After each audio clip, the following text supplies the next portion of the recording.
Hello, children.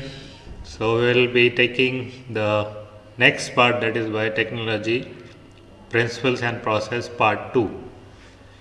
In part 1, we have seen the different tools of biotechnology, and the first tool that it was restriction enzyme. These restriction enzyme, they are also called as molecular seizures, and in part 1 we have learned how the discovery was made and how the naming of restriction enzymes are done and how they act. So in this part we will be learning about the gel electrophoresis process, the cloning vector, and the competent host that will be used for the recombinant DNA technology processes. This is a mind map, can be used to understand the actual tools of biotechnology that will be used. So, we have the cleaving enzymes, exonuclease, endonuclease. Some are normal nuclease, restriction nuclease. There are lysing enzymes, lysozyme, cellulase, chitinase, based on different organism that we use. Then we have synthesizing enzymes with that will be used for synthesis, reverse transcriptase, DNA polymerase, and the joining enzymes, the DNA ligase. Then the second tool will be the gel electrophoresis technique that will be used for separating the DNA fragments. And the third will be the cloning vectors that will be carrying the desired gene to the place or to the organism that we are trying to insert into. So the cloning vector, they will be carriers like plasmid, cosmids, and bacteriophage. And finally, the desired gene is inserted into a competent host by the methods such as chemical, electroporation, gene gun, and microinjection. So, this is a generalized map of the tools that will be used for biotechnology processes. So we are discussing about the first, that is enzymes. So let us revise the restriction nucleus, endonucleases, and their action. So the diagram is there in the textbook where the action of restriction enzymes is shown. The enzyme cut both DNA strands at the same site, in the vector DNA also and in the foreign DNA also. EcoR1 cuts the DNA between bases G and A, between G and A. Okay. Then this is the first place. So you will see that in the second step there is a cut after G, and there is a cut here also after G. Okay, and there is a production of sticky ends. So this is called as the sticky end. These sticky end, they get overlap with each other and they form bond, and by this they get connected and they join, and now this DNA has become now a recombinant DNA. So it is amalgamation, or it is a combination of vector DNA and a foreign DNA. Here you can see this is just a glue-like structure called as fevicol, and it is forming a hydrogen bond, and these are the sticky ends that are getting connected. So DNA ligase is used for joining the two different strands of the DNA, and they are catalyzing the phosphodiester bond. Now, so the third important restriction enzyme, after restriction enzymes and their action, and after their joining by the help of DNA ligases. Now we have to separate the cleaved DNA. Now, how to separate the cleaved DNA? So, for separation, we have to take the use of the a technique called as gel electrophoresis.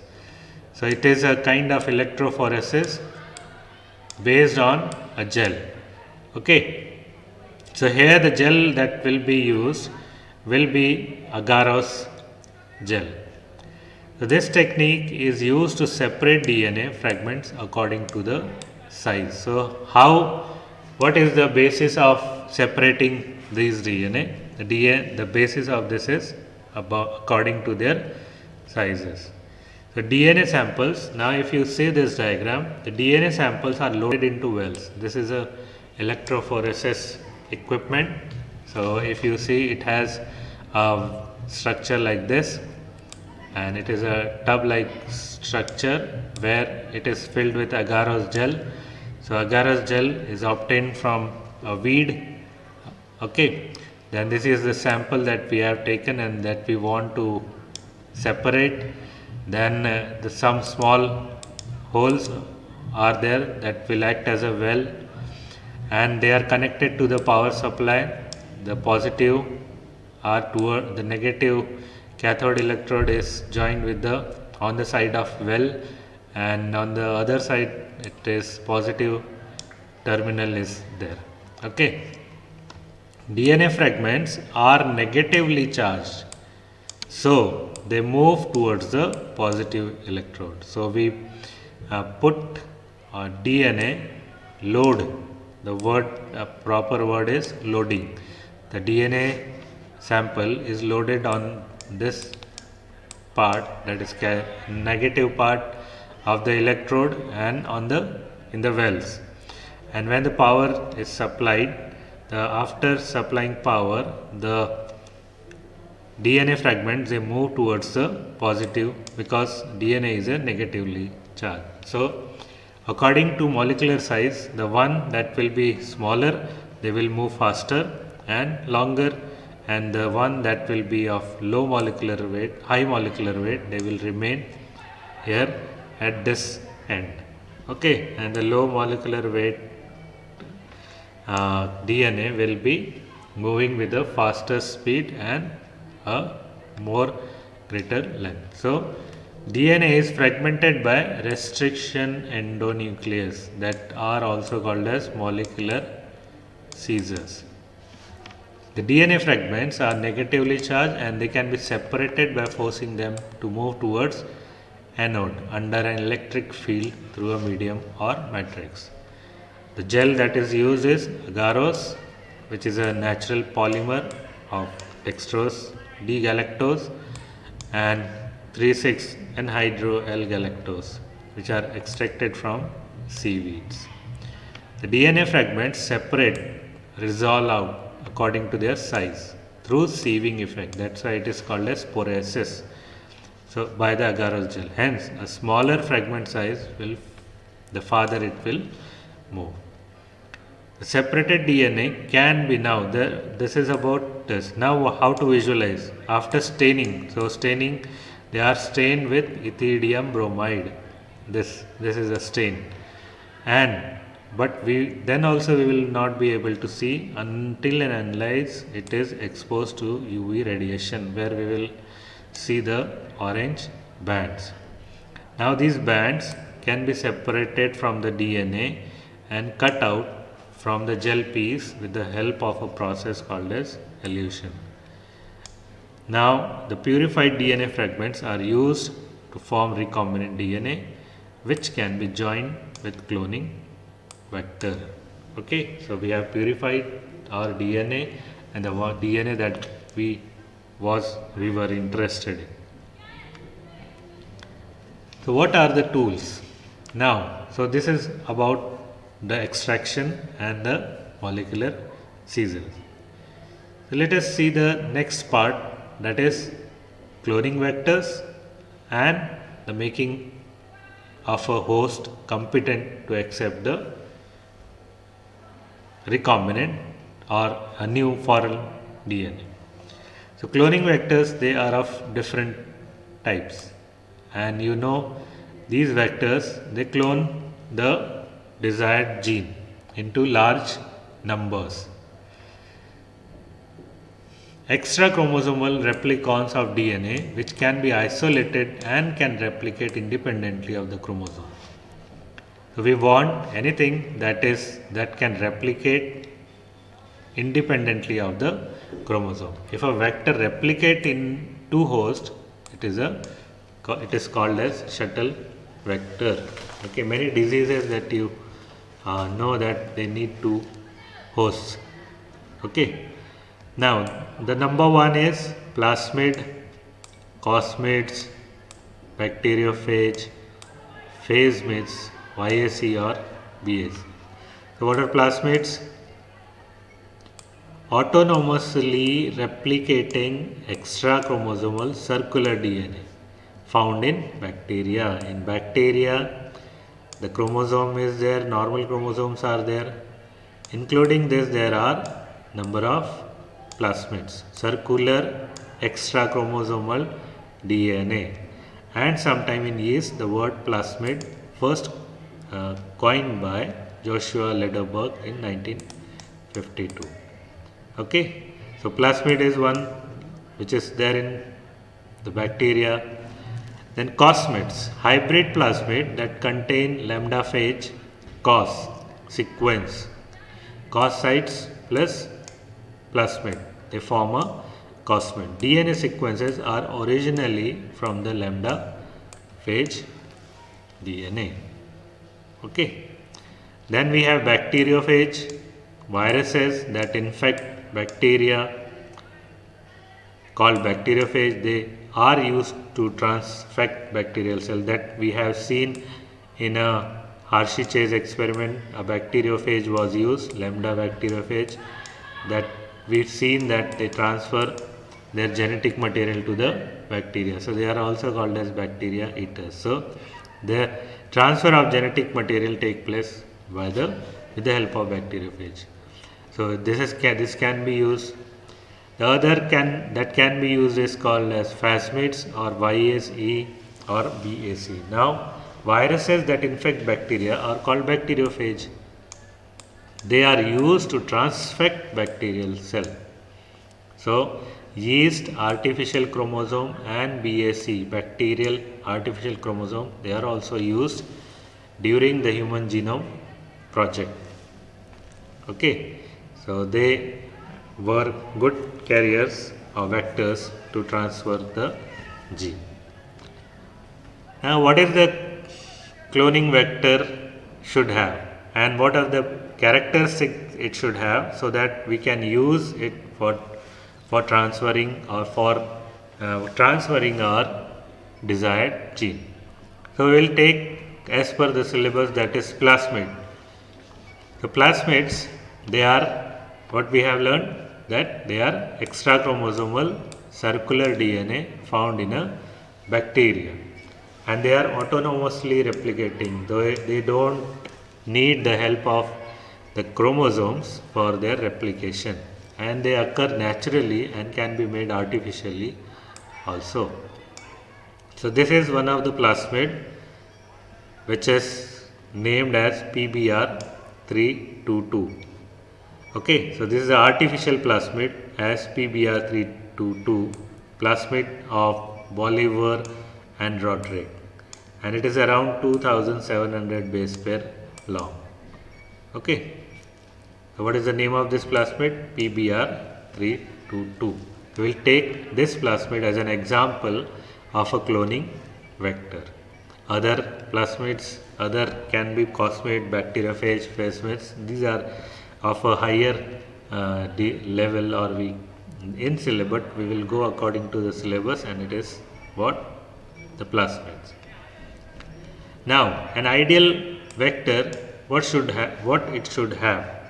So it should have a site called as ORI, or the sequence that initiate replication, like you learnt in the earlier chapter in the principles of inheritance and the molecular basis. So you know that origin ORI sequence is very important, that is called origin of replication, for replication of any of the DNA. Okay, then it should have a sequence for ROP. ROP means replication for protein, which helps DNA polymerase to recognize the sequence. So it has, the plasmid has both ORI and ROP. The third important thing it should have is a selectable marker, that is antibiotic resistant identity. So this is, we have in our plasmid as two selectable marker, that is antibiotic resistant site. One is ampicillin resistance and another is a site for tetracycline resistance. So both these are the vectors. These are the selectable markers. Then restriction site. Restriction site means the site that are required to cut a particular site, and molecular seizure site should have. So we have 1, 2, 3, 4, 5, 6, 7 restriction site present in our plasmid. Then this is also 1, 8. Then there should be a smaller in size, so that helps in easy handling and replication.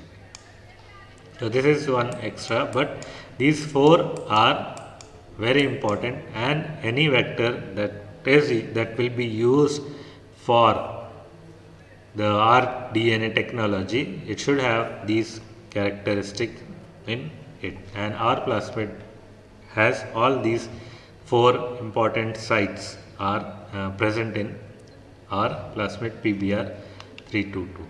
Now let us once again see the work that they do. So the origin of replication, this is a process, makes autonomous replication. ORI is a specific sequence of nucleotide in DNA from where replication will start. The foreign DNA is linked to this sequence, and along with vector replication, foreign DNA also start replicating with the host. Selectable marker, the genes usually coding for resistance to antibiotic. So our DNA has both the ampicillin resistance and the tetracycline resistance site. Then restriction sites that allow cleavage of specific sequence at PBR. So we have seen that we have our PBr322 as 8 different restriction sites. Okay. So again, this is a restriction site. E. coli, EcoR1 is obtained from E. coli. So we learned this. Then Bacillus liquefaciens, Haemophilus influenzae, and other such restriction enzymes are there. Okay. Now, if you have cut any of the ampicillin or selectable marker and you have inserted a new foreign DNA there. Now how to identify? The identification will be done on the basis of 2 activities or 2 processes. One process is called to differentiate transformants from non-transformants. So the selectable markers are ampicillin R and tetracycline R. Selectable markers, they help in selecting the host cell which contain vector and eliminating non-transformants. So on inserting a sequence of antibiotic resistance, the resistance will be lost and the bacteria will die in the medium containing antibiotic.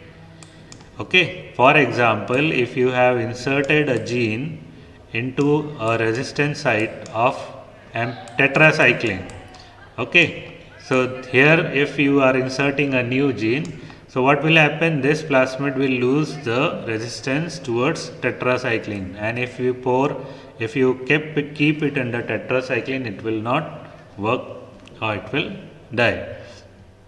So by this way we have to undergo plating 2 times, 3 times. So every time we have to undertake plating of these uh, antibiotic resistant sites, and we to find out transformants and non-transformant. The selection of recombinants due to inactivation of antibiotics is a very cumbersome process, and because it requires simultaneous plating of two plates having different antibodies. So we have to first check on tetracycline, then we have to check on the ampicillin. So it is a very lengthy process. So instead of that, so now we have alternate selectable marker that will be used to select transformants. Now how it is, what it is process, what this process is called? This process is called insertional inactivation.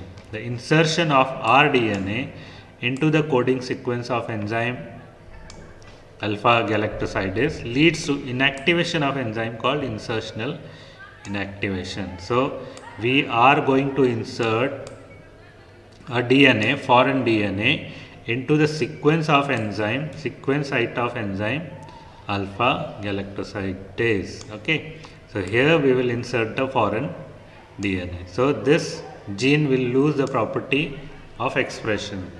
Inactive, it will become inactive. The recombinants do not produce a blue colored colony in presence of chromogenic substances. If we put color, it will not show any color, while the non-recombinants will produce a blue color.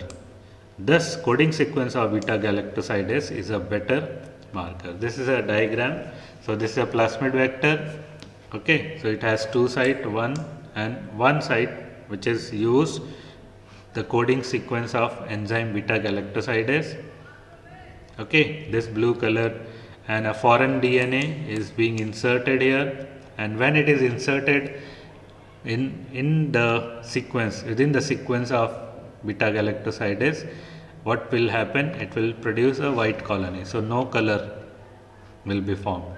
And if the insertion is outside the gene of beta galactosidase, blue colonies will form, so it will take the color. And if there is no insert, so again the same blue colonies are going to form. So these are then now recombinants. Okay, these are now recombinants, and these are non-recombinant. So this can be easily this can be selected, and this can be expelled from the colony can be easily now detected and can be used for the further experiments. So this technique is called as insertional inactivation, and it is used to find out from the petri dish whether the recombinants and the non-recombinant. If the plating is done and if you find the white colonies, so we can select and we can remove the others.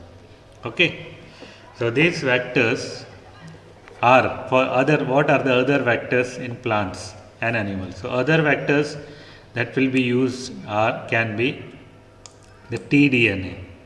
Okay, so Agrobacterium tumefaciens, a pathogen of several dicot plant, is able to deliver a piece of DNA known as tDNA. So this is a specialty in Agrobacterium tumefaciens, that it can deliver a piece of DNA known as tDNA, and this tDNA will transform normal plant into tumor and direct this tumor to produce a chemical required by pathogen. So this tDNA is also being used as a vector for our desired purpose. Second is tumor inducing Ti plasmid, which is present in Agrobacterium tumefaciens bacteria, and it can be modified into a cloning vector, just like the one plasmid that we have just now learned, and it is still able to use the mechanism to deliver gene in plants. So in plants we have Ti plasmid and tDNA, which is a tumor inducing DNA. Similarly, retroviruses, they can also be disarmed, okay, and they can be used to deliver desirable gene into animal cell. And we know that vaccine We know that vaccine will be used for the delivery of genes into the animal cell.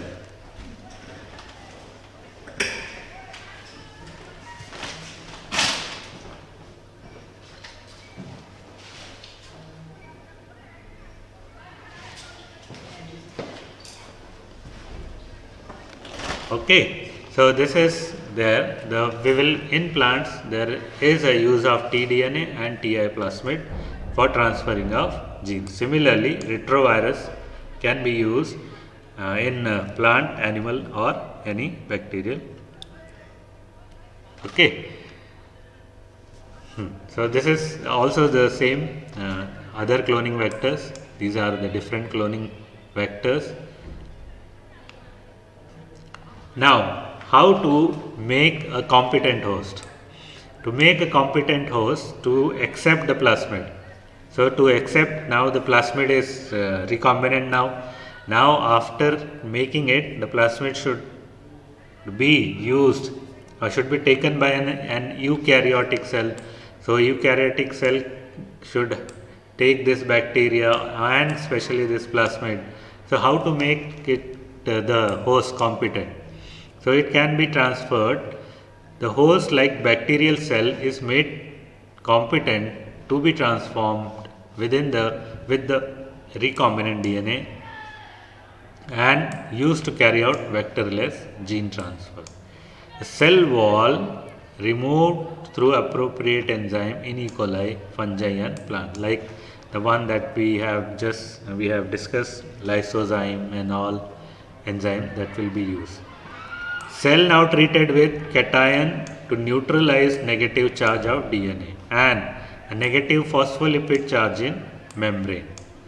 Heat shock given by placing cell at 0 degree and then at 42 degree and brought back to 0 degree. So this will, because of this, the cell membrane will become permeable and it will take